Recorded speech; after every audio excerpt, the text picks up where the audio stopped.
ਸੰਤ ਰਾਮਪਾਲ ਜੀ ਮਹਾਰਾਜ ਇੱਕ ਅਜਿਹੇ ਮਹਾਨ ਸੰਤ ਜਿਨ੍ਹਾਂ ਨੇ ਆਪਣੀ ਸਤ ਭਗਤੀ, ਤਤਵ ਗਿਆਨ, ਕਰੁਣਾ ਅਤੇ ਸੇਵਾ ਦੇ ਬਲ ਤੇ ਸਮਾਜ ਵਿੱਚ ਨਵੀਂ ਮਿਸਾਲ ਕਾਇਮ ਕੀਤੀ ਹੈ। ਸੰਤ ਰਾਮਪਾਲ ਜੀ ਮਹਾਰਾਜ ਜੀ ਦੇ ਅਗਵਾਈ ਵਿੱਚ ਉਹਨਾਂ ਦੇ ਸਾਰੇ ਸਤਲੋਕ ਆਸ਼ਰਮ ਤੋਂ ਸਮਾਜ ਕਲਿਆਣ ਦੇ ਅਦਭੁਤ ਕਾਰਜਾਂ ਨੇ ਸਮਾਜ ਨੂੰ ਸੁਨਹਿਰੇ ਭਵਿੱਖ ਦੀ ਇੱਕ ਨਵੀਂ ਉਮੀਦ ਦਿਖਾਈ ਹੈ। ਸੰਤ ਰਾਮਪਾਲ ਜੀ ਮਹਾਰਾਜ ਜੀ ਤੋਂ ਨਾਮ ਦੀਕਸ਼ਾ ਲੈਣ ਤੋਂ ਬਾਅਦ ਲੱਖਾਂ ਲੋਕਾਂ ਦੀਆਂ ਲਾਇਲਾਜ ਬਿਮਾਰੀਆਂ ਜਿਵੇਂ ਕੈਂਸਰ ਅਤੇ ਏਡਜ਼ ਆਦਿ ਠੀਕ ਹੋਈਆਂ। ਸੰਤ ਜੀ ਦੇ ਗਿਆਨ ਤੋਂ ਪ੍ਰੇਰਿਤ ਹੋ ਕੇ ਉਹਨਾਂ ਦੇ ਅਨੁਯਾਈਆਂ ਨੇ ਲੱਖਾਂ ਯੂਨਿਟ ਖੂਨ ਦਾਨ ਕੀਤਾ। ਸੰਤ ਜੀ ਨੇ ਲੱਖਾਂ ਭੈਣ ਬੇਟੀਆਂ ਦੇ ਦਹੇਜ ਮੁਕਤ ਵਿਆਹ ਕਰਵਾਏ।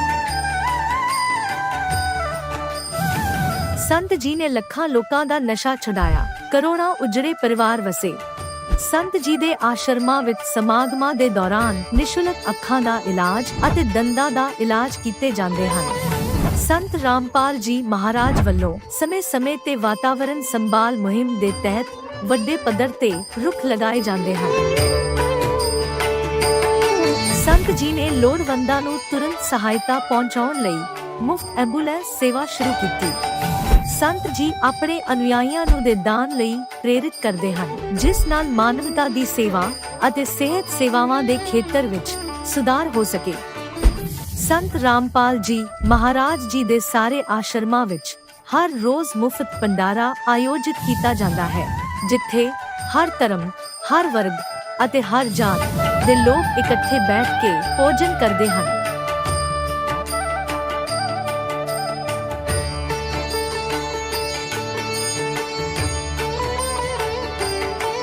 ਸੰਤ ਰਾਮਪਾਲ ਜੀ ਮਹਾਰਾਜ ਦੇ ਆਸ਼ਰਮਾਂ ਵਿੱਚ ਹਜ਼ਾਰਾਂ ਬਜ਼ੁਰਗਾਂ ਨੂੰ ਸਨਮਾਨ ਅਤੇ ਪਿਆਰ ਨਾਲ ਜੀਵਨ ਜਿਉਣ ਦਾ ਮੌਕਾ ਮਿਲਦਾ ਹੈ। ਉਹਨਾਂ ਦੇ ਖਾਣ, ਰਹਿਣ ਅਤੇ ਸਿਹਤ ਦੀ ਪੂਰੀ ਜ਼ਿੰਮੇਵਾਰੀ ਸੰਤ ਰਾਮਪਾਲ ਜੀ ਮਹਾਰਾਜ ਚੱਕਦੇ ਹਨ। ਅਨਾਥ ਬੱਚਿਆਂ ਲਈ ਸੰਤ ਰਾਮਪਾਲ ਜੀ ਮਹਾਰਾਜ ਦੇ ਸਾਰੇ ਆਸ਼ਰਮ ਕਿਸੇ ਵਰਦਾਨ ਤੋਂ ਘੱਟ ਨਹੀਂ ਹਨ। ਇੱਥੇ ਉਹਨਾਂ ਨੂੰ ਪੜ੍ਹਾਈ, ਸੰਸਕਾਰ ਅਤੇ ਭਵਿੱਖ ਲਈ ਬਿਹਤਰ ਮੌਕੇ ਪ੍ਰਦਾਨ ਕੀਤੇ ਜਾਂਦੇ ਹਨ। ਚਾਹੇ ਹੜ੍ਹ ਹੋਵੇ, ਭੂਚਾਲ ਹੋਵੇ ਜਾਂ ਮਹਾਮਾਰੀ, ਸੰਤ ਰਾਮਪਾਲ ਜੀ ਮਹਾਰਾਜ ਅਤੇ ਉਹਨਾਂ ਦੇ ਅਨੁਯਾਈ ਲੋੜਵੰਦਾਂ ਲਈ ਸਭ ਤੋਂ ਅੱਗੇ ਖੜੇ ਰਹਿੰਦੇ ਹਨ। ਕੋਵਿਡ ਮਹਾਮਾਰੀ ਦੇ ਦੌਰਾਨ ਸੰਤ ਰਾਮਪਾਲ ਜੀ ਮਹਾਰਾਜ ਦੇ ਆਸ਼ਰਮਾਂ ਤੋਂ ਕਰੋੜਾਂ ਲੋਕਾਂ ਲਈ ਖਾਣਾ, ਦਵਾਈਆਂ ਅਤੇ ਜੀਵਨ ਰੱਖਿਅਕ ਸਮੱਗਰੀ ਉਪਲਬਧ ਕਰਵਾਈ ਗਈ। ਚਾਹੇ ਗਰੀਬਾਂ ਦੀ ਮਦਦ ਹੋਵੇ ਜਾਂ ਸ਼ੋਸ਼ਿਤ ਅਤੇ ਪੀੜਿਤ ਵਰਗ ਦੇ ਹੱਕਾਂ ਅਤੇ ਸਨਮਾਨ ਦੀ ਲੜਾਈ, ਸੰਤ ਰਾਮਪਾਲ ਜੀ ਮਹਾਰਾਜ ਨੇ ਹਮੇਸ਼ਾ ਹੀ ਉਹਨਾਂ ਦੀ ਦਬੀ ਆਵਾਜ਼ ਨੂੰ ਸਰਕਾਰਾਂ ਤੱਕ ਪਹੁੰਚਾਇਆ ਹੈ ਅਤੇ ਉਹਨਾਂ ਨੂੰ ਉਚਿਤ ਨਿਆਂ ਦਿਵਾਉਣ ਵਿੱਚ ਅਹਿਮ ਭੂਮਿਕਾ ਨਿਭਾਈ ਹੈ। ਸਮਾਜ ਵਿੱਚ ਅਧਿਆਤਮਿਕ ਅਤੇ ਸਮਾਜਿਕ ਮੁੱਲਾਂ ਪ੍ਰਤੀ ਜਾਗਰੂਕਤਾ ਲਿਆਉਣ ਲਈ ਸੰਤ ਰਾਮਪਾਲ ਜੀ ਮਹਾਰਾਜ ਹਰ ਕਦਮ ਤੇ ਮਾਨਵਤਾ ਦੇ ਸੱਚੇ ਸੇਵਕ ਸਾਬਤ ਹੋਏ ਹਨ। ਸੰਤ ਰਾਮਪਾਲ ਜੀ ਮਹਾਰਾਜ ਦਾ ਜੀਵਨ ਸਾਨੂੰ ਸਿਖਾਉਂਦਾ ਹੈ ਕਿ ਸੱਚੀ ਸੇਵਾ ਉਹੀ ਸੇਵਾ ਹੈ ਜੋ ਨਿਸਵਾਰਥ ਭਾਵ ਨਾਲ ਕੀਤੀ ਜਾਵੇ। ਆਓ ਅਸੀਂ ਵੀ ਇਸ ਸੇਵਾ ਦੇ ਮਹਾਨ ਕਾਰਜ ਵਿੱਚ ਇਸ ਮਹਾਨ ਸੰਤ ਨਾਲ ਜੁੜੀਏ ਅਤੇ ਸੰਤ ਰਾਮਪਾਲ ਜੀ ਮਹਾਰਾਜ ਤੋਂ ਨਾਮ ਉਪਦੇਸ਼ ਲੈ ਕੇ ਆਪਣੇ ਜੀਵਨ ਨੂੰ ਧਨ ਬਣਾਈਏ।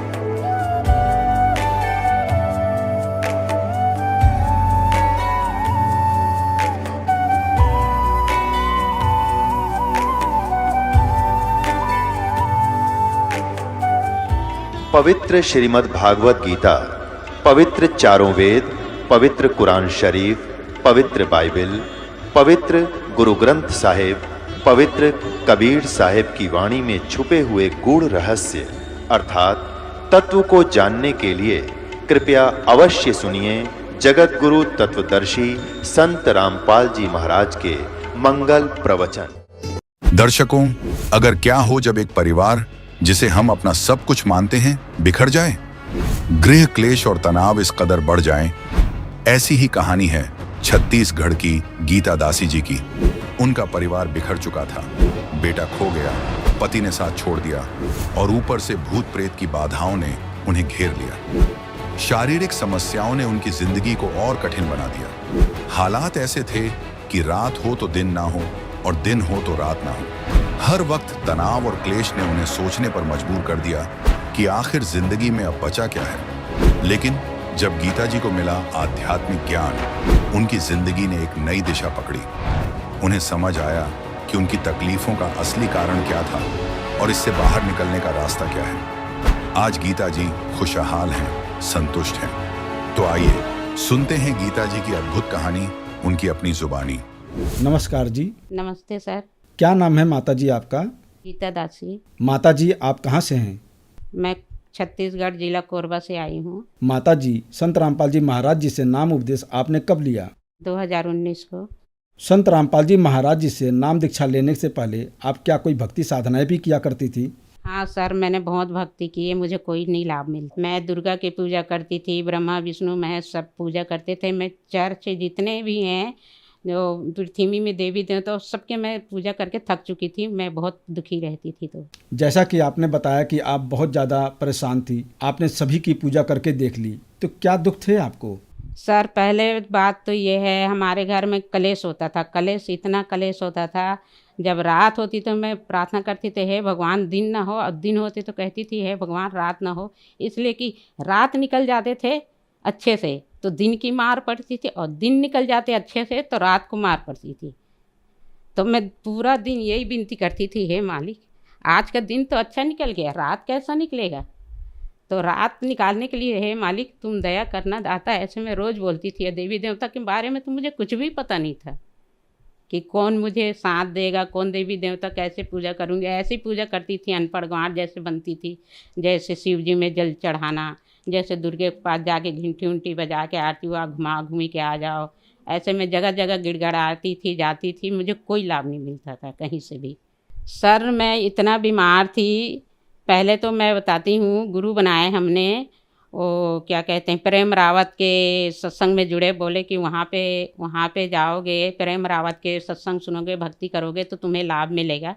तो वहाँ पे जुड़ी 2001 में। 7 साल वहाँ, 6 साल वहाँ पूजा वहाँ गए सत्संग में, कुछ लाभ नहीं हुआ। फिर उसके बाद में वो छोड़ दी। फिर कुल गुरु बनाए मैंने अपने जाति में। बोले कि आप इसमें जुड़ो, आप भक्ति करो तो आपको लाभ मिलेगा। वो छोड़ दी सर। फिर उसके बाद बोले कनकी में एक बाबा है, वो दुख दूर करते हैं, उसको गुरु बना लो। वो बोला कि मेरे को गुरु बनाओगे आपके दुख दूर हो जाएंगे। वो भी करके देख ली, कुछ नहीं लाभ होता था। मैं थक हार के छोड़ के घर बैठ गई। तो फिर संत रामपाल जी महाराज जी के बारे में आपको कैसे पता लगा? संत रामपाल जी महाराज के बारे में सर मुझे बीमारी हुई एक ऐसे, मैं उठ नहीं पाती थी, बैठ नहीं पाती थी, इतनी मुझे प्रॉब्लम थी। मुझे बच्चे खिलाते पिलाते थे अपने हाथ से। तो मेरी फूफा ससुर के जो परिवार हैं सब जुड़े थे इसमें, संत रामपाल जी के शरण में नाम दीक्षा लिए हुए थे। उन्होंने मेरे घर पे आए, बोले कि दीदी तुम मर जाओगी पर तुम लोग लाच में बैठी रहोगे तो आपका कैसा काम चलेगा। तुम्हारे 2-2 3-3 बेटा है, बेटी है, इनका कौन साथ देगा। तुम आप इसमें जुड़ क्यों नहीं जाती हो, क्या हो गया तुम्हें। लोग लाच में अपने माता पिता को देखते रहोगे तो फिर धरती में रहोगे तब ना देखोगे, तुम जुड़ते क्यों नहीं हो। संत रामपाल जी महाराज के शरण में क्यों नहीं आते हो, नाम क्यों नहीं लेते हो। ऐसे मुझे आया के समझाती तो मेरे कुछ समझ में नहीं आते थे सर जी। फिर उन्होंने समझाया कि तुम जुड़ के देख लो, ना पसंद आए और ना तुम्हें लाभ मिले तो तुम छोड़ देना भक्ति, 4 महीना करके देखो। फिर खिरो नाम की एक दासी, खिरो दासी, वो लेके नाम दान केंद्र चांपा लेके आए सर। फिर मैंने तत्वदर्शी सदगुरु रामपाल जी के नाम लिए, उन्होंने नाम दिए। प्रथम नाम तो देते हैं जाप करने के लिए सभी संतों भक्तों को, वो नाम मुझे भी दिए। संत रामपाल जी महाराज जी से नाम उपदेश लेने के बाद क्या आपको कोई लाभ भी मिले? हाँ सर, मुझे बहुत लाभ मिले। पहले तो मैं भक्ति नहीं करती थी तो बहुत दुखी रहते थे। आदमी छोड़ के चले गया था, बच्चा खो गया था, बड़ा वाला बेटा वहाँ तेलुगु देश में वहाँ फंस गया था, ट्रेन गिर गया था तो उसमें वो काम कर रहा था। तो मेरा छोटा वाला 6वीं क्लास का बच्चा है, कोरबा में फंसा हुआ था। मैं गाँव चली गई थी, मेरी लड़की वहाँ पर मेरे को सपोर्ट देने के लिए लड़की मेरे पास रहती थी। मेरा पूरा घर उजड़ गया था, बर्बाद हो गया था, हम कहीं के नहीं रहते थे सर जी। मैं 20 रुपए में मेरा बेटा को चाय पानी देने के लिए ऐसे कोई काम वहाँ पे जो स्कूटी बनाते हैं वहाँ पे लगाया गैरेज में मैं मेरा बेटा 20 रुपये वो हफ्ता में देता था। और मैं किसी के झाड़ू करती, किसी के पोछा करती, किसी के चूल्हे बनाती, इसमें मेरा घर चलता था। मेरे पास कुछ भी नहीं था, ना राशन कार्ड था, ना कुछ नहीं, मैं बिल्कुल निर्धन थी। मैं कहती थी हे भगवान, अगर मंदिर जाऊँगी तो मेरे को 10 रुपये नहीं है कि नारियल लेके चढ़ाऊँ, ऐसे मेरी स्थिति बनी हुई थी सर। मैं इसमें जब रामपाल जी महाराज के शरण में आई, जुड़ी, तो इसमें मैं भक्ति करती रही। तो जो डॉक्टर ने, मैं बीमार थी तो डॉक्टर मेरे को ऑपरेशन बोले थे, बच्चादानी में प्रॉब्लम है कह के, तो ऑपरेशन भी नहीं करवाई। मेरे को सर जी ना तो पेट में दर्द था, ना कमर में, कहीं पे भी दर्द नहीं था, कुछ भी नहीं था। ऐसे ऑटोमेटिक बाथरूम जाता था खून के और मैं हैरान होती थी। मैं चिंता में खाती पीती नहीं थी, तो मैं बिस्तर में पड़ी रहती थी। मेरे को बच्चे उठाते थे, खिलाते थे, पिलाते थे, ये सब होता था। मैं सबको बोल चुकी थी मैं बचूंगी नहीं, मर जाऊंगी, और मेरे बच्चों की शादी ब्याह कर देना, ऐसे कह के मैं सबको बोल चुकी थी। और मैं नहीं उठ पाती थी, ना बैठ नहीं पाती थी। तो इसमें जुड़ने के बाद मैं अभी सही सलामत हूँ। आज इंटरव्यू देने के लिए सर मैं आपके साथ खड़ी हूँ, आपके पास खड़ी। तो भक्ति करते रहे, पहले आदमी आया सर, फिर बच्चे आया सर। तो आदमी आया, वो भी नाम लिए, बच्चे फिर बच्चे हमें मिला वहाँ पे। उसमें लेटर आया सर जी वहाँ से, मेंटल हॉस्पिटल से, वहाँ से क्या कहते हैं, बंगाल से मेंटल हॉस्पिटल से लेटर आए। उसमें लेटर डाले थे, बोले थे कि बच्चा यहाँ पे है, मिल जाएगा, आ जाओ। तो हम उस टाइम में वो लड़का मिला था, ना तो हमारे पे मोबाइल था, ना कुछ था, नहीं था सर। तो क्या कहते हैं, लड़का बाकायदा जो उसके पापा के फ़ोन नंबर, मोबाइल थी, उसमें का नंबर था, मेरे ससुराल के एड्रेस थे, मेरे मायके के एड्रेस था, कोरबा ज़िला का एड्रेस था। फिर हम वहाँ पे ढूंढते गए सर, और लड़का मिल गया। जब लड़का मिला तो इस स्थिति में मिला सर। वो लड़का ना तो बोल पाता था, ना सुन पाता था, और ना देख पाता था। आवाज़ वो बोलता तो समझ नहीं आता था। अभी सर लड़का मेरे साथ है, अच्छा से बोल लेता है, अच्छा है, और हम सब मिल के भक्ति करते हैं। सब ने नाम ले लिए हैं सर। आदमी 2014 में छोड़ के चले गया था, और लड़का है तो 2015 में निकल गया था। और हम ना जब नाम दिशा 2019 में लिए, तो हमारा सारा पूरा परिवार एक जगह हम इकट्ठे हो गए। हम खुशी से जीवन बिता रहे हैं सर, और हम सब एक जगह हैं, और सब मस्त बढ़िया से बहुत अच्छा भक्ति करते हैं सर। और लाभ तो इतना हुआ सर, अब मैं बता नहीं पाऊँगी। जैसे हम जा रहे थे गुरु दर्शन करने के लिए जा रहे थे, सावन में पानी कैसे गिरता है बरसात में, तो गुरु दर्शन के लिए जा रहे थे। तो मेरी बेटी थी, मेरे आदमी थे, और हम तीनों जा रहे थे। तो ना वहाँ पे हम क्या कहते हैं, पुल के नीचे गिरे, ज़ोर से नीचे गिरे। तो हमें किसी को खरोच नहीं आई। मुझे ऐसे लगा कि मेरे बंदी छोर सदगुरु रामपाल जी महाराज ने मुझे हाथों में उठा के मतलब बैठाया। ऐसे लगा वहाँ पे 6 बड़े बड़े सीला पत्थर थे सर। और फिर दोबारा हमें ये लाभ हुआ, एक बार ऐसे तो 3-4 बार घटना हुए सर। एक बार जा रहे थे, इसकी बहन, हमारे पतिदेव की बहन ज़्यादा सीरियस थी, मरने वाली ऐसे थे उसकी स्थिति। तो हम गए सर, तो देखने जा रहे थे। तो ना हम धीरे धीरे चला रहे थे गाड़ी, तो वो ना पता नहीं ऐसे लगा कि उठा के फेंक दिया हो मोटरसाइकिल किसी ने, ऐसा महसूस हुआ। पीछे कोई भी नहीं था। तो हम स्पीड में चल रहा था हाईवे, उसके आगे आए। तो जैसे आगे थे तो हम बोले कि हे मालिक बंदी छोड़ सदगुरु रामपाल जी महाराज, हम तो आज मर गए। ऐसे आए तो गाड़ी जहाँ पे थी उसकी हाईवर की, वहीं रुक गया। हमारे गाड़ी वहीं पे थी, हमें खरोच तक नहीं आई सर। ऐसे हमारे पास न जान तो 1000 बार बची है, एक बार की कौन कहे। हम अभी परेद बाधा में बीच में कुछ संकट के वजह से कैसे भी हुए, हम थोड़ा चपेट में आ गए थे परेद बाधा में। तो 100 लीटर के कैन में हमारे बच्चों ने मतलब चन्ना अमृत उसमें डाल दिए थे बच्चे हमारे। हमें नहीं पता था कि ये केमिकल का डब्बा है, ये मजा आया डब्बा है कह के हम रूम खाली किए ना। तो उसको मतलब हम रूम खाली किए, तो हमारा भगत जी हमारे आदमी है जो, तो उसी में डाल दिए चन्ना अमृत। जो हमारे अखंड पाठ चलते हैं कबीर वाणी का, उसमें का जो जल है उसको हम चन्ना अमृत कहते हैं। उसको हम रखे हुए थे संभाल के। तो हमारे बच्चे ने टंकी में डाल दी, तो उसको हम संभाल के रख रहे थे। और हम ना रूम खाली किए, तो किसी भाई से उन्होंने मांगा कि भैया मेरे चन्ना अमृत बहुत ज़्यादा है, मेरे पास सामान रखने का नहीं है, आप कोई सामान दे दो। तो बोले कि ले जाओ, मेरे पास सामान है, 20 लीटर 100 लीटर का कैन है, इसमें आप रख लेना, अच्छा है। उन्होंने सोचा कि ये इसको मैं दे दूंगा फ्री में, तो ये मांझ धो के अपना रखेगा तो मुझे मजा आए, मतलब कैन मिल जाएगा। और ये भगत हमारे आदमी सोचे कि ये मेरे साथ रहता है, हम दोनों की अच्छी बनती है, तो मांझ धो के दिया होगा, ऐसे कह के समझ के वो 100 लीटर का कैन ले आया। तो सवेरे टाइम हमें 4 बजे करीब, हम सवेरे जल्दी हमें वहाँ से रूम खाली करना था सर, तो रूम खाली किए ना, तो जल्दीबाजी में वो 100 लीटर के कैन में चन्ना अमृत डाल दिया। अब हम यहाँ आए शिफ्ट हुए 1-2 दिन के बाद, उसको देखे कि पीऊँगी कह के और इस्तेमाल करेंगे कह के, क्योंकि 100 लीटर जल पीना मतलब चन्ना अमृत पीना हमारे लिए मजाक नहीं है ना, आसान काम नहीं है सर। जब हमने उसको पिया चन्ना अमृत को 1 चम्मच सर जी, तो हमारे मुंह में छाला सा हो गया। तो उसको हम निकाले और देखे कि हम बोले कि चन्ना अमृत है, ये कैसे करें, फेंकना तो है नहीं हमें। अब महाराज जी बोलते हैं ये अमूल्य एकदम चीज़ है, फेंकना नहीं है, ना कुछ करना नहीं है, इसको पीना ही पीना है, ना कोई वस्तु में छिड़कना नहीं है। तो इसको क्या करना चाहिए, तो उसको तो मैं तो कपड़े में झोंक के ऐसे रख ली। फिर 3 महीने के बाद जैसे पाठ प्रकाश होता है और हमने ज्योति पाठ रखवाई थी, उसके बाद 3 महीने के बाद में सर जी उसको हम पीने चालू किए। हम सोचे कि इसको पूरा ज़िंदगी कहाँ ढोएंगे, कहीं भगत जी को हम बताएंगे तो भगत जी हमें डांटेंगे कि तुम इतना बड़ा, इतने बेवकूफ़ हो, तुम्हारे बच्चे पढ़े लिखे नहीं है क्या, तुम दोनों तो अनपढ़ हो, बच्चे पढ़े लिखे नहीं है कि कैन का डब्बा, ये केमिकल का डब्बा है, इसमें तुम चन्ना अमृत को डाल दी कह के डांटेंगे हमारे भगत भाई कह के। हम किसी को नहीं बताते थे सर। फिर उसके बाद क्या हुआ, 3 महीने के बाद उसको देखे तो पीने लायक हो गया, मेरे जीभ नहीं जली, ना बेटी का जीभ नहीं जली। तो हम सोचे कि पी लेते हैं, पी लिए हम तीनों, चारों पाँचों छइयों सब रोज़ शाम को आरती होने के बाद उसको पीते पीते पी लिए सर। और उसको कैन को हमें वापस देना था ना, तो भगत जी बोले कि धो देना अच्छी से और बाकी चन्ना अमृत को पी लेना 2-3 बार धो के, और उसको सुखा के एकदम देना, क्योंकि मालिक के चन्ना अमृत इतना अमूल्य है, हम नहीं समझ पाते, बाकी पढ़े लिखे लोग उन लोग समझ जाते हैं। तो उसको धूप में सुखाई ना सर, तो उसमें घी के तरह जो ऊपर पकड़ने की डंडी होती, 100 लीटर का कैन था वो, और वो केमिकल का डब्बा था, हमें नहीं पता था कि ये केमिकल का डब्बा है। उसको सुखाए तो कम से कम 3 पाव, आधा किलो करीब एकदम घी के तरह निकला, केमिकल निकला उसमें से। तो हम दिखाए, पूछे किसी से, तो बोले कि ये कैसे पी गए, तुमने भगवान से, मालिक से प्रार्थना भी नहीं किया, इसको पी लिए कैसे।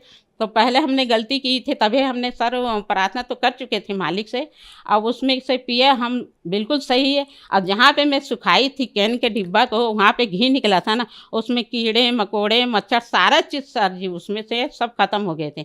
बाद में हमें चला, हम बताए तो कि ये केमिकल का डब्बा था। अभी हम जानबूझ के कोई बोलेगा सर तो हम नहीं पी पाएंगे, बाकी अनजाने में हमने पूरा केमिकल के 100 लीटर का जल पी लिया हमें, और चन्ना अमृत पी लिया, हमें कुछ नहीं हुआ, हम छइयों के छई सही सलामत थे बिल्कुल। गरीबी तो देखो सर, गरीबी तो अभी है ही है, कह दो मालिक के दया से छोटा मोटा ज़मीन दिला दिया है मालिक परमात्मा ने सस्ता में, और वो आज नहीं तो कल बन जाएगा। माता जी, जैसा कि आपने बताया कि आप पे बहुत ज़्यादा कष्ट थे, आपका परिवार उजड़ गया था, संत रामपाल जी महाराज जी ने दोबारा आपका परिवार बसाया और आपको बहुत सारे सुख भी दिए। तो जो दर्शक आज आपको टीवी पर देख रहे हैं और वो भी संत रामपाल जी महाराज जी से नाम उपदेश लेना चाहते हैं, तो कैसे ले सकते हैं? सर उन लोग के लिए मेरे हाथ जोड़ के प्रार्थना है, विनती में तो अपने रिश्तेदार, सास ससुराल वाले के सभी बहन भाइयों को और जगत के बहन भाई से हाथ जोड़ के प्रार्थना है कि आप इसमें संत रामपाल जी महाराज के शरण में आओ, अब इसमें उद्धार करो, कल्याण करवाओ। क्योंकि मैं इतनी दुखी रहती थी, मैं खून के आंसू गिरती थे मेरे सर। तो आज मैं बहुत खुश हूँ और अच्छे से हूँ, स्वस्थ हूँ, और मेरे बच्चे भी सब ठीक है सर। हर टीवी हर चैनल में उसके सत्संग आता है सर, वो नीचे पीली पट्टी चलती रहती है, उसमें सारा नंबर रहता है। हर ज़िले में हर जगह केंद्र है पास पास में, और हर जगह हर गांव में हम लोग पुस्तक सेवा करते हैं सर, वहाँ से ज्ञान अपना लें और अपना कल्याण कराएं। धन्यवाद जी। सत्संग। अब जगत गुरु तत्वदर्शी संत रामपाल जी महाराज जी के सत्संग के माध्यम से उस अद्वितीय आध्यात्मिक ज्ञान के बारे में जानते हैं, जिसके माध्यम से आप भी प्राप्त कर सकते हैं ऐसे आध्यात्मिक, मानसिक और भौतिक सुख जो अभी तक आपने सिर्फ मीराबाई, ध्रुव, प्रहलाद जैसे कुछ ही भक्तों की जीवन कथा में सुने होंगे। अब सुनिए तत्वदर्शी संत के संग शास्त्र अनुकूल भक्ति सत्संग, ऐसा अद्वितीय आध्यात्मिक ज्ञान जिसका है सर्वधर्मों के पवित्र शास्त्रों में प्रमाण। अब जैसे बाल्टी निकालनी होती है कुएं से पानी, तो रस्से के बांध कर उसको कुएं में पटका जाता है, उसको डबोया जाता है पहले और फिर खींचा जाता है। तो कुछ जल लेकर आए तो ऐसे हमें परमात्मा ने इसमें डबोया, इस शिक्षा के अंदर, और फिर इससे ये अनमोल रतन निकाल कर हमारे सामने रख दिया। और अब हम किसी के दंत कथा पर विश्वास नहीं करेंगे, अपने सदग्रंथों को ही आधार मानकर साधना भक्ति करेंगे। श्रीमद् भगवत गीता अध्याय नंबर 16 के श्लोक 23-24 में कहा कि अर्जुन, शास्त्र विधि को त्याग कर जो मनमाना आचरण करते हैं, यानी मनमानी पूजाएं करते हैं जो सदग्रंथों में वर्णित नहीं है, तो वो अपना जीवन नाश कर रहे हैं। उनको न तो कोई सुख प्राप्त हो, न उनकी सिद्धि हो, और न ही उनको कोई परम गति प्राप्त हो, अर्थात व्यर्थ। फिर 24वें श्लोक में कहा कि अर्जुन, इससे तेरे लिए इस कर्तव्य और अकर्तव्य की अवस्था में, यानी कौन सी साधना करनी चाहिए कौन सी ना करनी चाहिए, शास्त्र ही प्रमाण है। इसलिए तू शास्त्रों को आधार मानकर भक्ति करना, किसी के लोक वेद पर विश्वास मत करना। तो पुण्यात्माओं, हमारे को सारा ही लोक वेद सुना रखा था। अब लोक वेद किसे कहते हैं? परमेश्वर ने इस सत्य ज्ञान को हमें अजम कराने के लिए अपने ही ऊपर सब प्रमाण उदाहरण दिए। क्या बताया? पीछे लग गया जाऊं था मैं लोक वेद के साथ, रास्ते में सतगुरु मिले दीपक दे दिया हाथ। क्या बताते हैं भगवान? जैसे ये दास पहले हनुमान पुजारी था, बाबा श्याम जी की पूजा करता था। भगवान श्री कृष्ण विष्णु एक विशेष इष्ट थे, विशेष श्रद्धा थी इनमें, और साथ साथ में भगवान शंकर, भगवान गणेश, माता गौरी, लक्ष्मी माता, दुर्गा माता, यानी जो भी देवता सुप्रसिद्ध से होते थे, हम सभी की आड़ लेते थे, सभी की पूजा करते थे, सबसे ही अर्ज किया करते थे, कोई सुख या दुख की झलक होती थी। और उनको करते करते भी हमें बहुत से सुख हुए। जैसे बच्चा पढ़ता है, शिक्षा में सफल हुआ, परीक्षा में सफल हुआ, तो अपने हनुमान जी की जय हो, बाबा श्याम जी की जय हो, भगवान कृष्ण ने बड़ी दया करी, ये तो संकट मोचन ही है हनुमान जी, तो भगवान कृष्ण जी ने ऐसे दया कर दी। तो बच्चों को, हम बच्चे थे जैसा भी, यही हमें बहुत था कि हमारे इन भगवानों ने हमें पास कर दिया, सफल किया। फिर सर्विस प्राप्त हुई, अपने इन्हीं भगवानों के शुक्र मनाए। फिर पुत्र पुत्रियां प्राप्त हुई, फिर इन भगवानों के शुक्र मनाए। और ऐसे सुख जो हो रहे थे, हम सोच रहे थे ये भगवान श्री कृष्ण, भगवान विष्णु, भगवान हनुमान जी, श्री हनुमान जी और बाबा श्याम जी दे रहे हैं। तो अब बच्चे समझदार हो गए हैं इस ज्ञान के, दास के तत्व ज्ञान से। तो अब बहुत से समझदार होकर के कुछ एक दूसरे से डिस्कस भी करते हैं। कहते हैं एक समय एक आपस में दो भक्त डिस्कस कर रहे थे कि भी किसकी पूजा करते हो। एक कहने लगा मैं बाबा हनुमान जी की, लाल लंगोटे वाले की। तो कहते हैं भाई सुन, एक भगत ऐसे ही हनुमान जी की पूजा कर रहा था, हनुमान जी प्रसन्न हुए, अब मांग भाई के मांगेगा। क्या मांगता है बच्चा? मांगो। अब बच्चे ने के मांग रहा था, ने बोला जी बढ़िया सी पैंट कमीज दे दो। ने बोला भाई मैं लंगोट मरूं, तेरे तो कहाँ से लाऊंगा, मैं ही एक लंगोट में टाइम पास करता हूं, आपके लिए कहां से लाऊं मैं। और हनुमान जी ने ये कहा था कि भाई राम की भक्ति करो, किसी और की नहीं। तो पुण्यात्माओं, ऐसे ही आप समझना ना, भगवान श्री राम ने कभी कहा मेरी भक्ति करो, वो स्वयं भगत थे। ना श्री कृष्ण जी ने कभी कहा मेरी भक्ति करो, वो स्वयं भगत थे, भक्ति करते थे। राम कृष्ण से कौन बड़ो, उन्हों भी गुरु की ने, तीन लोक के वे धनी, गुरु आगे अधीन। कबीर साहब कहते हैं कि सभी रामचंद्र को भजत हैं, जान मुक्ति को धाम। और रामचंद्र ने वशिष्ठ गुरु किया और उनको दिया उसने ओम नाम। अब कितनी गहरी बात कही है कि ये और तो श्री रामचंद्र जी की भक्ति करें अकियो मोक्ष करेगा। अपने मोक्ष के लिए श्री रामचंद्र जी ने वशिष्ठ गुरु जी से दीक्षा ली, उसने उसको ओम नाम दिया कि इसका जाप कर तू, तो ये रामचंद्र जी आपको कैसे मोक्ष दे देगा। तो इस तरह के परमात्मा ने आकर के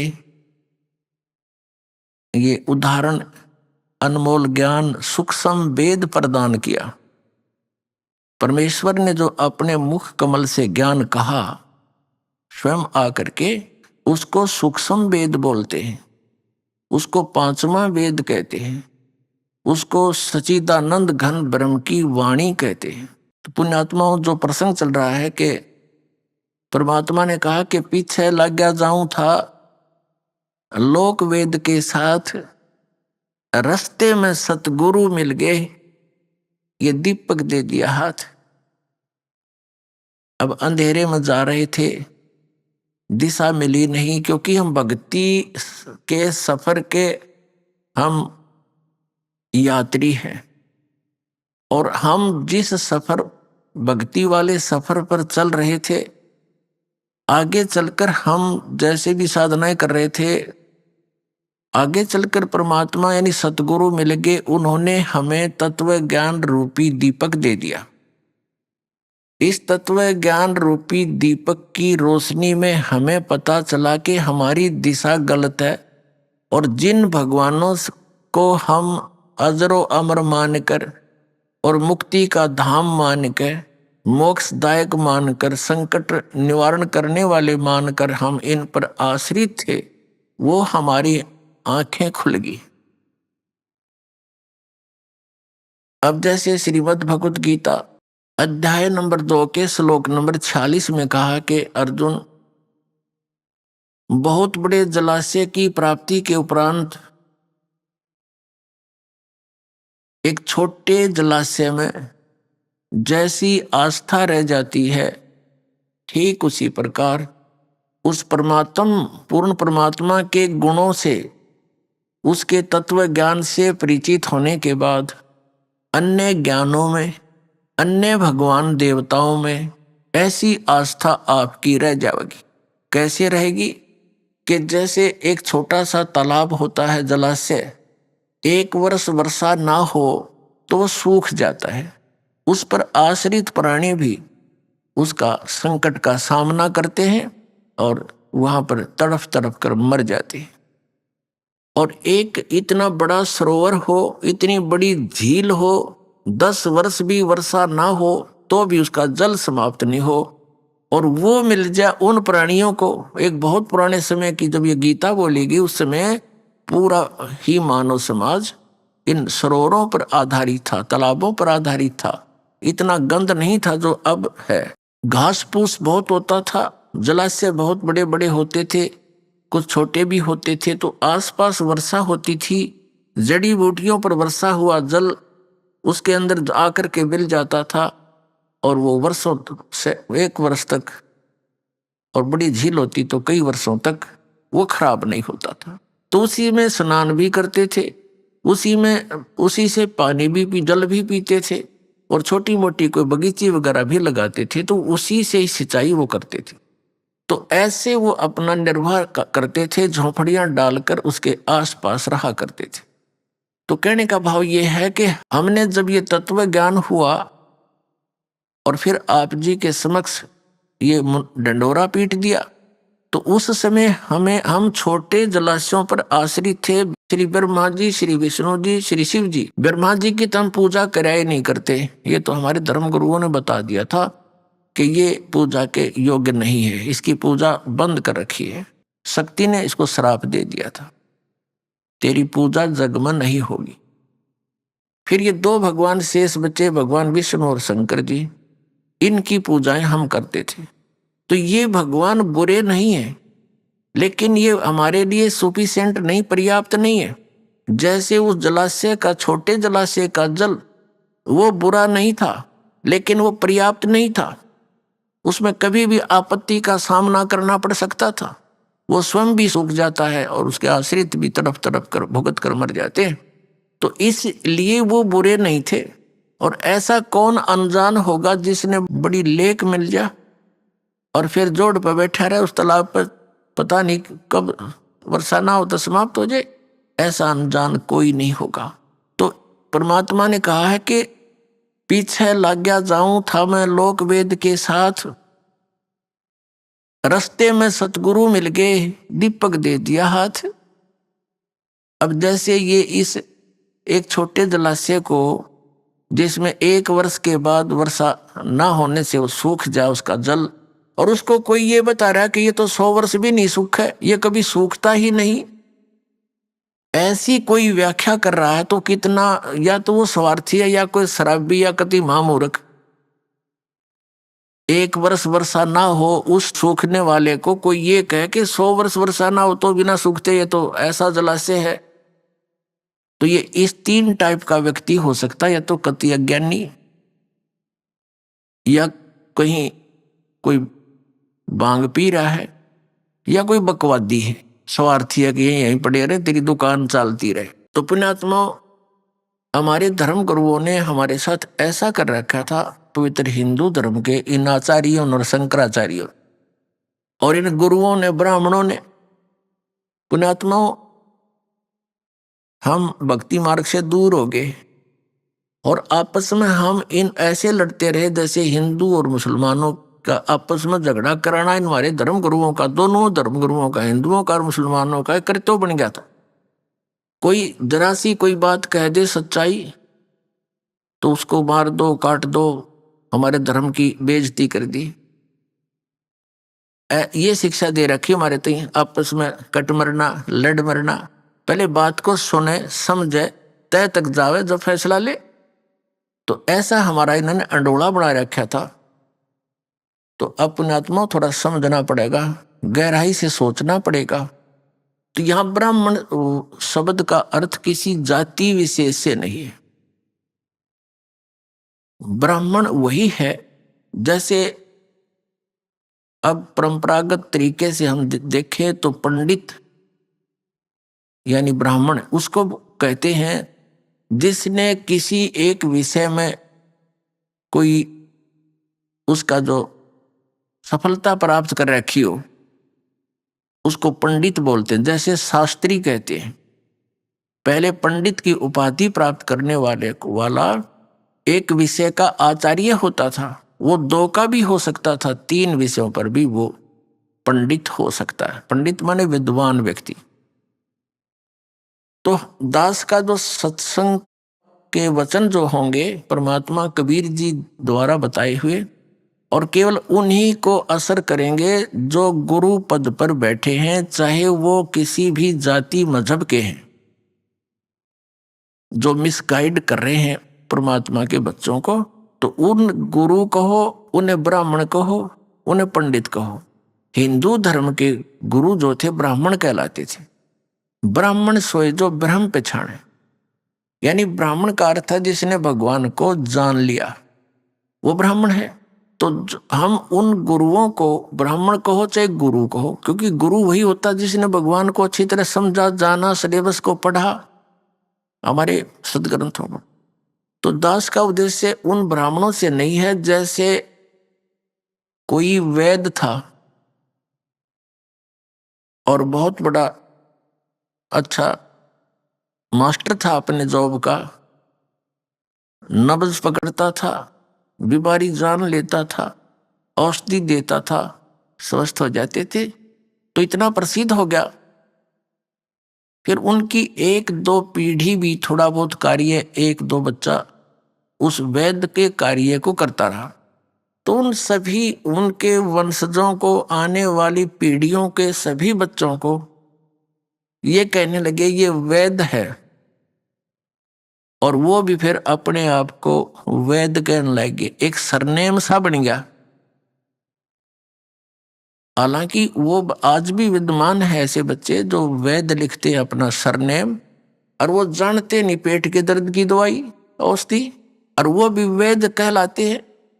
तो यदि कोई डॉक्टर वैद और वैद की दवाई के विषय में ही बोलता है कि उस वैद की औषधि ठीक नहीं है, वो हानिकारक है, तो वो उन वैद्यों पर असर नहीं हो रही जो केवल परंपरागत वैद कहलाते हैं। लेकिन जो औषधि दे रहा है और अब भी वैद का काम कर रहा है, उनसे संबंधित है ये बात।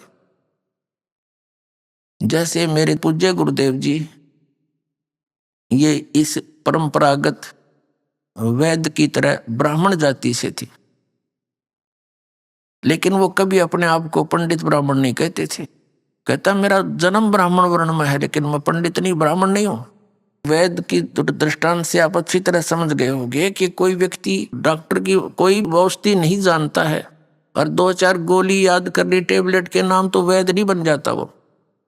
तो उसने कोई कहा वैद जी आप वैद हैं? कहाँ जी, तो मुझे कुछ दवाई दे दो। वो कहेगा नहीं, मैं वो वैद को नहीं जैसा तू समझ रहा है।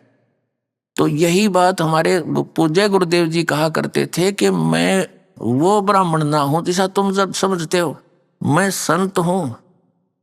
और मेरे दादा गुरुजी थे वो जाट जाति में जन्मे थे, गांव छावला दिल्ली के अंदर, नजफगढ़ के पास एक गांव है छावला, वहां के जाट थे।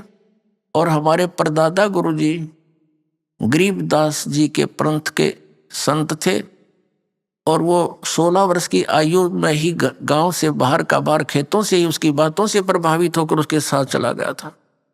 घर से दुखी थे, तो इतना अच्छा माइंड था उनका। हमारे परदादा गुरुजी ने सोचा कि ये बालक बहुत अच्छे माइंड रखता है, इसको क्यों ना काशी विद्यापीठ से पढ़ा दूं, और ये सदग्रंथों को जानकर अच्छी तरह समझा दिया करेगा। तो उन्होंने जैसे तैसे उसको काशी विद्यापीठ में प्रवेश दिला दिया। वहां से वो 4 विषय के आचार्य बन गए, अव्वल में प्रत्येक क्लास में। तो उनको वो पंडित चिदानंद जी के नाम से प्रसिद्ध हो गए। जाट होते हुए वो ब्राह्मण पंडित कहलाए। और उनका आश्रम बना हुआ है गांव गोपालपुर, तहसील खरगोदा, जिला सोनीपत। वहां आश्रम पर लिखा है पूज्य पंडित चिदानंद जी आश्रम। तो पहले तो पुण्यात्माओं दास के इन संकेतों को समझना, कदे कोई पंडित जी बिदक जा और सत्संग भी ना सुने कर्म फोड़ ले अपने। तो दास का उद्देश्य उन पंडितों के लिए नहीं है जो केवल परंपरागत ब्राह्मण कहलाते हैं, वो नहीं। तो ये जो ब्राह्मण थे हमारे धर्मगुरु जैसे, तो ये इन्होंने सदग्रंथों को समझा नहीं, एक लोक वेद शुरू कर दिया। वो कहां से शुरू हुआ लोक वेद? आदि शंकराचार्य जी हुए हैं ईसा जी से 508 वर्ष पूर्व, यानी आज सन 2012 से ये समझ लो 2520 वर्ष पूर्व। और वो 32 वर्ष तक केवल इस संसार में रहे। वो स्पेशल भेज रखे थे किसने? भगवान शिव ने। शिव के लोग थे, उनका एक गण था, अच्छी आत्मा थी वहां की। उस समय उनका यहां आगमन हमारे लिए एक वरदान भी सिद्ध हुआ, क्योंकि उस समय बौद्ध धर्म का बहुत ज्यादा प्रचार हो रहा था। और महात्मा बुद्ध कौन थे? ये विष्णु जी के लोक से आई हुई, स्वर्ग से अपना स्वर्ग समय पूरा करके आई हुई पुण्यात्मा थी। और जो स्वर्ग से सीधा मानव शरीर में आता, उसका यहां दिल नहीं लगता कई दिन तक। तो उन्होंने राज्य भी त्याग दिया। परमात्मा उस सुख की तलाश में, जैसा भी पता लगा कि भगवान दे सकता है सुख, उसके लिए उसने मनमाना आचरण शुरू किया, हठ योग किया। कई दिन तक अभ्यास रस्त रहे, ना कुछ जलपान किया। गया के अंदर बिहार में, बिहार प्रांत में गया शहर है, उसके बाहर एक वट वृक्ष था, उसके नीचे बैठ के कई दिन तक देखा किसी ने, कुछ खा पी नहीं रहा, पंजर सूख गया, सांस आना भी बंद हो गया, धीरे धीरे चल रहा। एक माई ने देखा ये मरेगा महात्मा, उसके मुंह के धीरे धीरे चम्मच से थोड़ी थोड़ी खीर लगानी शुरू कर दी, उसने चाटनी शुरू कर दी। तीसरे दिन उसने कुछ 2-4 चम्मच खा ली, तो वो धीरे धीरे शरीर फिर ठीक होने लगा। तो उठकर चल पड़ा और अपना विधान, अपना सिद्धांत जैसा भी उसने, उसकी बुद्धि ने काम किया, उठकर कहा कि starvation could not lead to salvation, भूखा मरने से आत्म कल्याण नहीं हो सकता। फिर ये पुण्यात्मा थे, पिछले संस्कार अच्छे होते हैं, वो गुरु पद पर प्राप्त होते हैं, और कुछ चले जाते हैं राजनेता, राजनीति के अंदर। उनकी शब्द में भी शक्ति होती है, उनके संस्कारवश सभी उनको उपलब्धियां होनी ही होनी होती हैं, और वो सोच रहे होते हैं तुम जो कर रहे हो इससे हो रहा है। तो महात्मा बुद्ध ने जो भी परमात्मा का विधान बताया, उस समय की पुण्यात्माओं ने उनको बड़े चाव से सुना, ग्रहण किया, क्योंकि आत्मा परमात्मा के लिए भटक रही है। जिसको कहीं भी पता लगता है कि वहां भगवान मिलेगा, वही दौड़ लेती है, क्योंकि ये प्यासी है उस भगवान की, उस सुख की खोज कर रही है जो जिसको ये छोड़कर यहाँ आ गए हैं। इसलिए उस महात्मा बुद्ध के साथ बहुसंख्या के अंदर ये भोली आत्मा चिपक गई। अब महात्मा बुद्ध के द्वारा बताए गए भक्ति विधि से परमात्मा की ओर से कोई राहत किसी को नहीं मिली, क्योंकि वो शास्त्र विधि को त्याग कर मनमाना आचरण था, उससे कुछ होना ही नहीं था। और उससे पहले जिस समय महात्मा बुद्ध ने ये पंथ चलाया, अपना मार्ग चलाया, तो उस समय श्रद्धालु लोग, अच्छी आत्माएं, अच्छे पुण्यकर्मी प्राणी थे, उनको स्वाभाविक लाभ अपने पुण्यों से ही हो रहा होता, अपने प्रारब्ध से ही। आपको बता रहा था ये दास के हमें जो भी कोई सुख होता था, हम ये सोचा करते, जो ये साधना कर रहे, हरे राम हरे कृष्ण सीताराम राधे श्याम राधे राधे श्याम मिला दे, या श्याम जी के मंदिर में जाना, हनुमान जी के मंदिर जाना, शेरा वाली के वहां वैष्णो देवी जाना, हम सोचा करते इन साधनाओं से लाभ हो रहा है। अब पता चला ये तो कोई साधना ही नहीं थी, भक्ति है ही नहीं, है तो यूजलेस है, ये तो मनमाना आचरण था हमारा। तो वो भोले श्रद्धालु पिछले पुण्यकर्मी प्राणी थे, सभी को जो उनके अनुयायी हुए उनको स्वयं स्वाभाविक संस्कार व सुख होता रहा, और वो सोचते रहे इन्हीं जो साधना इन्होंने बताई ये सही है। आने वाले समय में भक्तिहीन प्राणी आते रहे उनके घरों में, उन्हीं साधनाओं से उनकी दुर्गतियां शुरू हो गई, कोई अध्यात्म लाभ हुआ नहीं। तो सब ने ये मान लिया अब लास्ट में बौद्ध धर्म के अनुयायियों ने कि भगवान है नहीं, भगवान से कोई लाभ की इच्छा करना मूर्खता है, और वो कम्युनिस्ट मीन नास्तिक हो गए। पूरा चीन कम्युनिस्ट हो गया, जो पूरे विश्व की लगभग आधी नहीं तो उससे कुछ कम आबादी वाले मानव हैं। तो पुण्यात्मा उस समय इस बौद्ध धर्म का बहुत शीघ्रता से प्रसार हो रहा था, और उनके जो संत थे वो जगह जगह जाकर के धर्म परिवर्तन यानी अपना मार्ग प्रदर्शन कर रहे थे, भोली आत्मा ग्रहण कर रही थी। उस समय शंकराचार्य जी का जन्म यानी आना हमारे लिए वरदान सिद्ध हुआ, लेकिन बात वही रही, आसमान से गिरे और खजूर पर अटक गए, फिर भी वहीं के वहीं रहे। लेकिन इतना अवश्य किया उन्होंने, वैसे तो दास तो ये कहेगा कि परमात्मा की ही दया थी, वो तो काल ने श्रृंगार के भेजा था आदि शंकराचार्य, उसका तो विधान था कि जीव ही ब्रह्म है, उसने तो यही स्टार्ट कर दिया थे। कि तू खुद ही भगवान है, तू अपने आप को पहचान ले, तू आत्मा है, शरीर नहीं, बॉडी नहीं, मन नहीं, बुद्धि नहीं, चित्त नहीं, अहंकार नहीं, तू भगवान है। आत्मा को कोई दुख सुख होता ही नहीं, ये है उसका फाइनल विधान। बता, यह कोई बात हुई? ये भी नास्तिक बनाने का एक दूसरा जो ट्रेंड था उसका, काल भगवान का। फिर परमात्मा ने देखा, दया करी कि उसके इस विधान ने कोई स्वीकार करने को तैयार नहीं कि क्या बक रहा है, ये क्या बोल रहा है, जीव ही भगवान है। फिर इसने मालिक ने दया करी इसके ऊपर कि भगवान शंकर की पूजा करो, भगवान विष्णु की पूजा करो, है मंदिर बनवा दो, वो भगवान शिव की, भगवान विष्णु की, भगवान कृष्ण की, श्री राम की, ये पूजा शुरू करवा दी। जब जनता ना मानती दिखी तो, और इसको ज्ञान था नहीं, क्योंकि सतयुग के ब्राह्मणों ने ज्ञान नहीं था, इस कलयुग के ब्राह्मण आदि शंकराचार्य ने कहां से होगा। और दूसरी बात रही कि इनके भगवानों को ज्ञान नहीं था, जिनकी ये पूजा दृढ़ करके चले गए और कर रहे हैं अभी तक। किसको? श्री विष्णु जी को, श्री ब्रह्मा जी को, श्री शंकर जी को। हमारे सदग्रंथों का ज्ञान नहीं था। अपने आत्मा, ये एक बहुत बड़े आश्चर्य की बात है।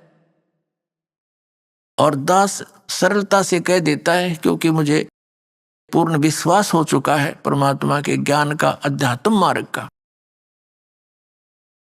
अब इनको ही अपने सदग्रंथों का ज्ञान नहीं था, वेदों का ज्ञान नहीं था। श्रीमद् भगवत गीता इन चारों वेदों का निष्कर्ष है, इनका जो है सारभूत समझो, उनका एक संक्षिप्त के अंदर ये वर्णन अधिकतर कोड वर्डों में है।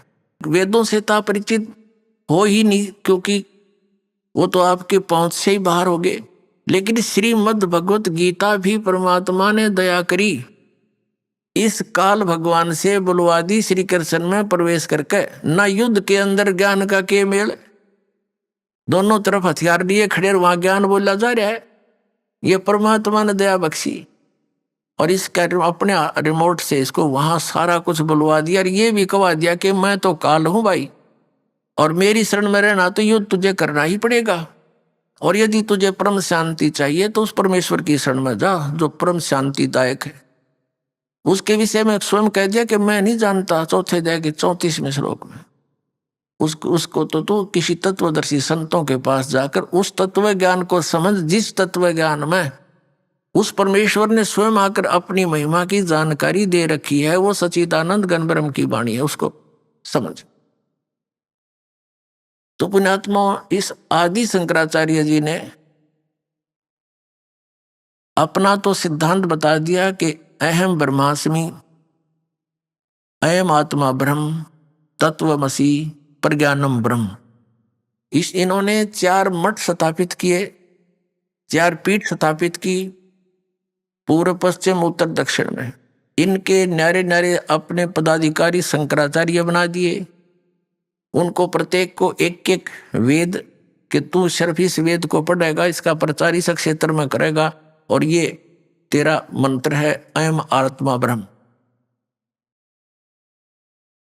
और दूसरे का महावाक्य बता दिया तत्वमसि, तत्त्वमसि। तत्व माने वो है परमात्मा, तू ही है, तो माने तू, असी माने है वो परमात्मा तू ही है।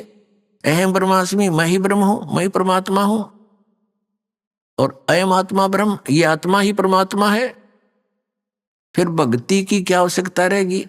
और फिर ये कि भगवान विष्णु की पूजा करो, भगवान शिव की पूजा करो। फिर जब भगवान शिव और कृष्ण और रामचंद्र जी है तो जीव क्या रहा? फिर ये जीव आत्मा ब्रह्म कैसे होगी? तो इसको कहते हैं उआबाई। कबीर साहब ने, उस परमेश्वर ने सच्चिदानंद घन ब्रह्म की वाणी में 5वें वेद में कहा है कि माला पैर हुए हैं मुक्ता, सटदल उआबाई बकदा। ये पैर का कंठी माला, ला के माथे में बिंदी तिलक, और ऐसे दिखे जैसे बड़े पहुंचे हुए महापुरुष होंगे। परमात्मा कहते कंठी माला सुमरणी, और पैर ऐसे क्या हो, ऊपर डूंडा साध का अंतर रख्या खो। ऊपर तो महात्मा दिखे संस्कृत में बोला है, माला पैर रखी, टक्की बंदी ला रखी है, कहते मुंड मुंडा रखा ना घोट कति उस तरह फिरवा रखा। कहते ऊपर डूडा साध का, ऊपर तो लोग दिखाओ ऐसा दिखे महात्मा ही पड़ा है, अंतर रखा को अंदर खक भी ज्ञान नहीं तेरे पास, तो आप भी डूबर, अनुयायियों ने भी डुबोएगा। तो पुण्यात्माओं, हम खजूर पर अटके हुए थे और कबीर परमेश्वर पूर्ण परमात्मा हमारे पिता ने 600 वर्ष पहले हमें उस खजूर से उतारने की चेष्टा की थी कि नीचे आ जाओ, लेकिन हम नीचे ना आकर के गालियां देने लगे उसको, क्योंकि हमने वो खजूर ही पृथ्वी मान रखी थी। घने दिन तो वहीं लटक रहे थे बहुत वर्षों से। तो पुण्यात्माओं, अब परमात्मा ने हमारी आंखें बनाई ज्ञान वाली, अध्यात्म ज्ञान का हमारा मोतियाबिंद हो गया था। उस मोतियाबिंद के ऑपरेशन करने के लिए पहले तो आपको शिक्षा दी, फिर इस दास को ये दीक्षा दी और ये ज्ञान दिया कि अब ये दास सर्जन बना दिया आप सभी का अध्यात्म अज्ञान का, वो मोतियाबिंद का ऑपरेशन कर देगा और आपने साफ दिखाई देगा। आप सफल होगे, ज्ञान को समझेंगे।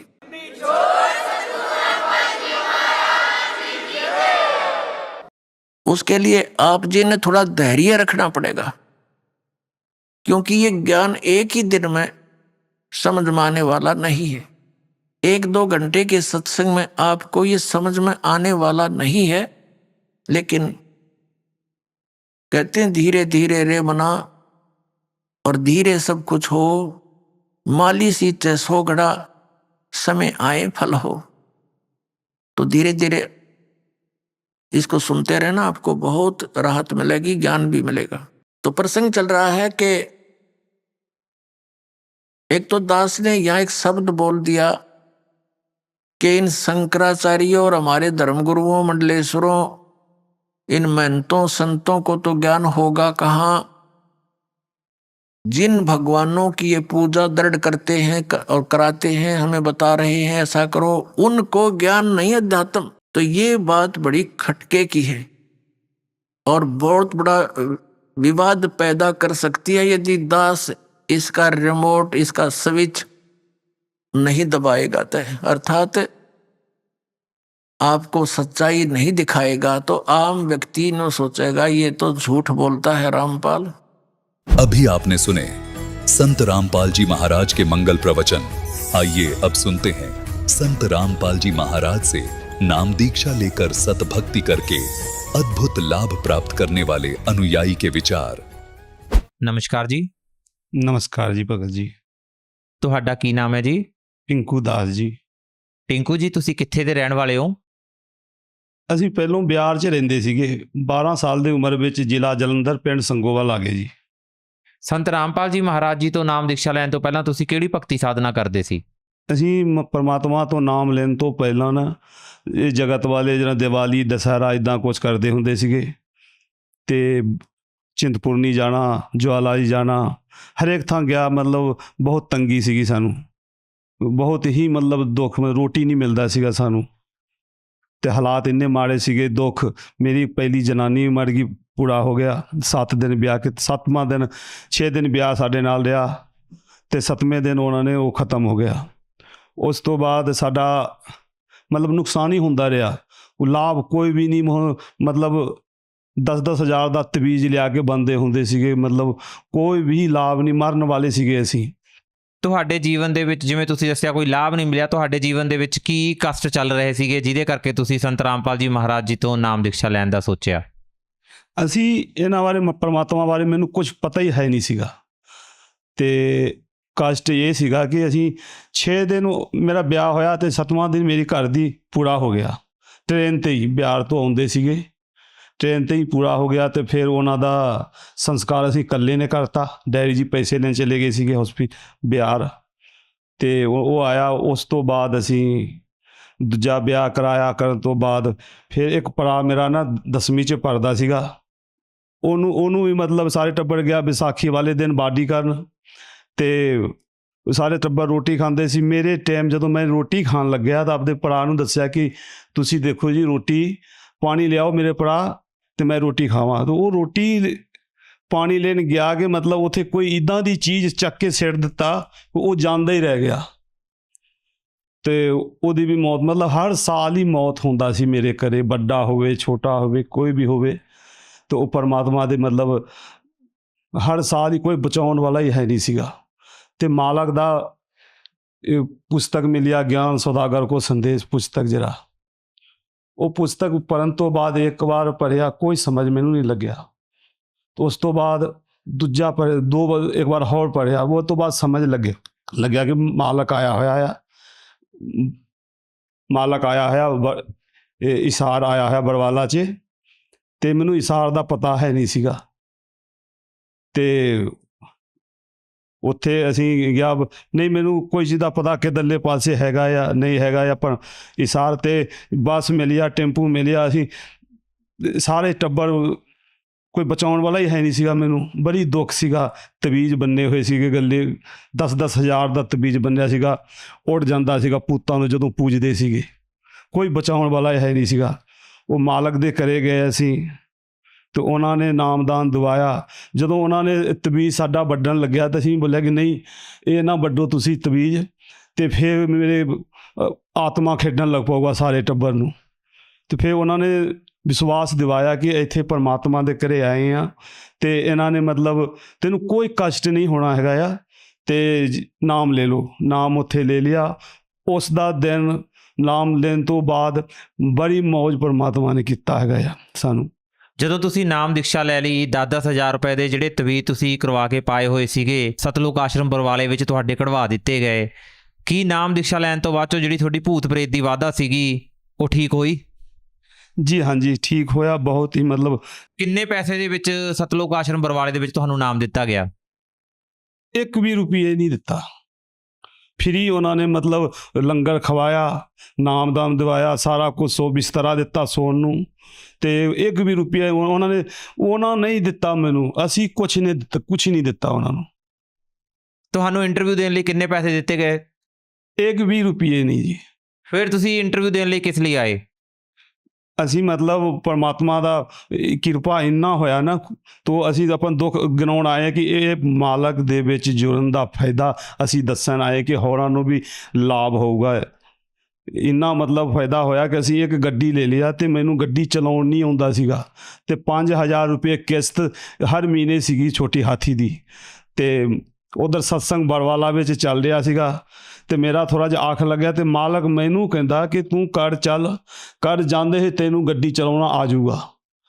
ਤੇ ਇੱਕ ਦਿਨ ਗਿਆ ਮੈਂ ਚੇਤਾ ਭੁੱਲ ਗਿਆ। ਦੂਜੇ ਦਿਨ ਮਾਲਕ ਨੇ ਜਿਹੜਾ ਮੈਨੂੰ ਦੱਸਿਆ ਸੀਗਾ ਉਹ ਹਿਸਾਬ ਕਿਤਾਬ ਨਾਲ ਮੈਂ ਕਰਨ ਲੱਗਿਆ ਤੇ ਸਵੇਰੇ ਆਪਣੀ ਘਰਵਾਲੀ ਨੂੰ ਬੋਲਿਆ ਕਿ ਤੁਸੀਂ ਚਾਹ ਬਣਾਓ ਤੇ ਮੈਂ ਗੱਡੀ ਬਾਹਰ ਕਰਦਾ ਆ। ਬਾਹਰ ਮੈਨੂੰ ਚਲਾਉਣ ਨਹੀਂ ਆਉਂਦਾ ਸੀਗਾ, ਆਪਣੇ ਆਪ ਹੀ ਬਾਹਰ ਕੱਢਿਆ ਤੇ ਉਧਰ ਗੇਰਾ ਆ ਗਿਆ। ਗੇਰਾ ਆਉਣ ਤੋਂ ਬਾਅਦ ਆਪਣੇ ਆਪ ਹੀ मतलब ਮਾਲਕ ਨੇ ਮੈਨੂੰ ਸਿਖਾ ਦਿੱਤਾ ਚਲਾਉਣਾ ਗੱਡੀ। ਅੱਜ ਦੇ ਯੁੱਗ ਦੇ ਵਿੱਚ ਇਹ ਗੱਲ ਕਹਿਣਾ ਵੀ ਤੁਹਾਨੂੰ ਸੰਤ ਰਾਮਪਾਲ ਜੀ ਮਹਾਰਾਜ ਜੀ ਨੇ ਆਪਣੇ ਆਪ ਹੀ ਦੱਸ ਕੇ ਗੱਡੀ ਚਲਾਉਣੀ ਸਿਖਾਤੀ, ਇਹ ਬੜਾ ਇੰਪੋਸੀਬਲ ਲੱਗ ਰਿਹਾ ਗਾ। ਹੋਰ ਕੀ ਲਾਭ ਪ੍ਰਾਪਤ ਹੋਏ ਤੁਹਾਨੂੰ? ਲਾਭ ਮੈਨੂੰ, ਮੈਂ ਦਿਹਾੜੀ ਵਾਲਾ ਬੰਦਾ ਸੀ, ਦਿਹਾੜੀ ਕਰਨ ਵਾਲਾ ਬੰਦਾ ਪੰਜਾਬ ਵਿੱਚ ਵਸਿਆ ਤੇ ਹੁਣ ਮਾਲਕ ਦੇ ਚਰਨਾਂ ਵਿੱਚ ਜੁੜ ਕੇ ਹੁਣ ਮੈਂ ਨਾ 7 ਕਿੱਲੇ 8 ਕਿੱਲੇ ਖੇਤੀ ਕਰਦੇ ਆ। ਆਪ ਦਾ ਟਰੈਕਟਰ ਆ, ਆਪ ਦਾ ਸਾਰਾ ਸੰਦ ਆ, ਗੱਡੀ ਹੈਗਾ ਆ, ਫੋਰਸ ਗੱਡੀ ਆ ਤੇ ਬੜੀ ਮੌਜ ਹੈਗਾ ਆ। ਮਾਲਕ ਨੇ ਇੰਨਾ ਕਿਰਪਾ ਕੀਤਾ, ਮਾਲਕ ਬਣਾ ਦਿੱਤਾ ਸਾਨੂੰ। ਹੁਣ 5000 4000 3000 ਦਾ ਰੋਜ਼ ਦਾ ਮੇਰਾ ਕਮਾਈ ਹੈਗਾ ਆ ਤੇ 3 ਪੜਾ ਇੱਕੋ ਹੀ ਚੁੱਲ੍ਹੇ 'ਚ ਰੋਟੀ ਖਾ ਰਿਹਾ ਮੈਂ ਉਹਨਾਂ ਦੇ ਕਿਰਪਾ ਨਾਲ। ਉਹ ਹੈਗਾ, ਉਹਦਾ ਜਿੰਨਾ ਗੁਣ ਗਾਈਏ ਅਸੀਂ ਉਨਾ ਘੱਟ ਹੈਗਾ ਜੀ। ਭਗਤ ਸਮਾਜ ਨੂੰ ਕੀ ਸੰਦੇਸ਼ ਦੇਣਾ ਚਾਹੁੰਦੇ ਹੋ? ਅਸੀਂ ਇਹ ਕਹਿੰਦੇ ਕਿ ਮਾਲਕ ਵਿੱਚ ਜੁੜੋ, ਸਤਿਗੁਰੂ ਰਾਮਪਾਲ ਜੀ ਮਹਾਰਾਜ ਦੇ ਨਾਲ ਜੁੜੋ ਤੇ ਆਪਣਾ ਤਰੱਕੀ ਕਰਾਓ। ਹੋਰ ਕੋਈ ਕਰਨ ਵਾਲਾ ਹੈ ਹੀ ਨਹੀਂਗਾ ਇਸ ਦੁਨੀਆ ਦੇ ਵਿੱਚ। ਮਾਂ ਪਿਓ ਕੋਈ ਵੀ ਨਹੀਂ ਕਰ ਸਕਦਾ, ਸਾਰਾ ਲੈਣ ਵਾਲਾ ਹੀ ਹੈਗਾ ਆ, ਦੇਣ ਵਾਲਾ ਇੱਕੋ ਹੀ ਪਰਮ ਪਿਤਾ ਪਰਮੇਸ਼ਵਰ ਸਤਿਗੁਰੂ ਰਾਮਪਾਲ ਜੀ ਮਹਾਰਾਜ ਹੈਗਾ। ਬਹੁਤ ਬਹੁਤ ਧੰਨਵਾਦ ਜੀ। ਸਤਿ ਸਾਹਿਬ ਜੀ।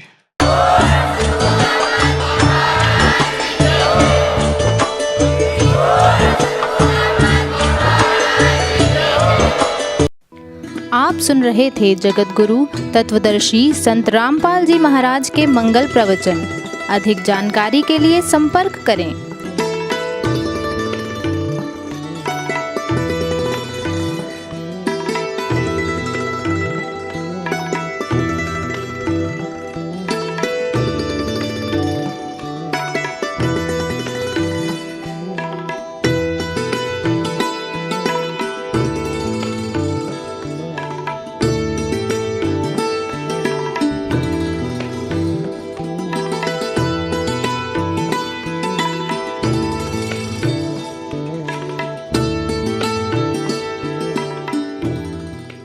जगत गुरु तत्वदर्शी संत रामपाल जी महाराज जी के पावन सानिध्य में भक्ति की अलख जगाने तथा श्रद्धालुओं को सत्य भक्ति मार्ग का रास्ता दिखाने हेतु कनाडा के लोकप्रिय channel the TV NRI channel पर जगत गुरु तत्वदर्शी संत रामपाल जी महाराज जी के मंगल प्रवचनों का प्रसारण प्रतिदिन सुबह 7:30 बजे से 8:30 बजे तक तथा रात्रि 7:30 बजे से 8:30 बजे तक किया जा रहा है। इस सत्य भक्ति मार्ग को अपनाने के लिए अधिक से अधिक सत्संग प्रसारण देखें। इस सत्संग प्रवचन का सीधा प्रसारण संत रामपाल जी महाराज लाइव सत्संग YouTube चैनल और जगत गुरु संत रामपाल जी महाराज फेसबुक पेज पर भी देख सकते हैं।